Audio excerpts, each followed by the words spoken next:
Dvere sa otvárajú, tep sa zvyšuje. Počuješ zips na kabelke či šušťanie tašky. Očakávaš, čo sa stane. Celá situácia ti už je dobre známa.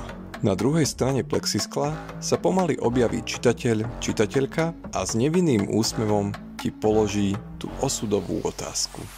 Vedeli by ste mi poradiť nejakú dobrú knihu? Knižnica od A po Z. Časť 10. Jedna pani povedala: knihy z dosluchu.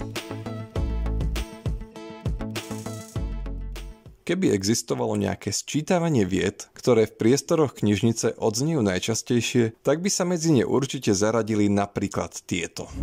A táto je dobrá? Vy ste to nečítali? A čo tu potom celé dni robíte? To tu naozaj nemáte nič novšie?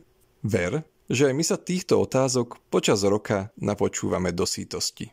Rozumieme ti, veď cieľ máme rovnaký. Poskytnúť ti príjemný čitateľský zážitok. A dôvod na opätovnú návštevu. Odkiaľ potom ťaháme tie zázračné tipy na dobré knihy? Pohodlne sa usaď a roztoč naplno mozgové závity. Prezradíme ti zázračné knihovnícke tajomstvo.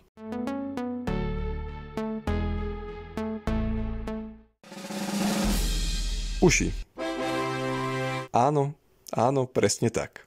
Tento magický párový orgán sa osvedčil aj v takomto kultivovanom a kultúrnom prostredí. Počúvame, čo nám hovoríš. Radi si takisto vypočujeme aj čitateľské debaty o konkrétnych knihách. O tom, čo sa jednému páči a tomu druhému nie. O výbornom príbehu, pri ktorom si nevieš síce spomenúť na autora a ani na názov, ale vrelo ho odporúčaš. Alebo o zmene žánru. Dobrým zdrojom informácií pre našu prácu sú aj knižné tipy, s ktorými sa nám zdôveruješ. S očakávanými novinkami, s pokračovaniami obľúbených sérií, či klasikami, ktoré berieš ako výzvu.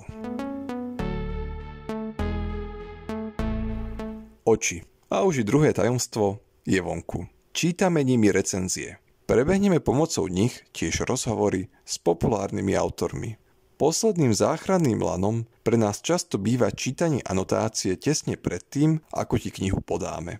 Aby si nedostal len erotiku, keď chceš predovšetkým romantiku. Alebo nech ťa nenecháme odísť s akčným thrillerom, keď si sa chcel dozvedieť skôr niečo viac o chemických reakciách v ľudskom tele. O tejto knihe som niečo započul ráno v autorádiu na ceste do práce. V dámskom televíznom magazíne, ktorý si zaplák po obednejšej šálke kávy, si videl autorku, ako oduševnene rozpráva o svojich knižných deťoch. Nechala si sa vtiahnuť do víru knižných hitov z krátkych videorecenzií na Facebooku, YouTube či TikToku. Ako si pochopil, existuje kopa dobrých zdrojov a pre nás knihovníkov to znamená, že si musíme svoj všeobecný prehľad neustále rozširovať. Aby sme na druhej strane pultu nevyzerali ako povestný vyplašený jeleň na diaľnici kultúrnych informácií. Si práve na konci 10. časti nášho knižničného podcastu, v ktorom sa presúvame od jednej knižničnej lahôdky ku druhej v abecednom poradí. V novom kratšom formáte sa už približujeme k písmenku K, tak sa drž na palube spolu s nami a sleduj naše sociálne siete, nech vieš o všetkom, čo pre teba pripravujeme.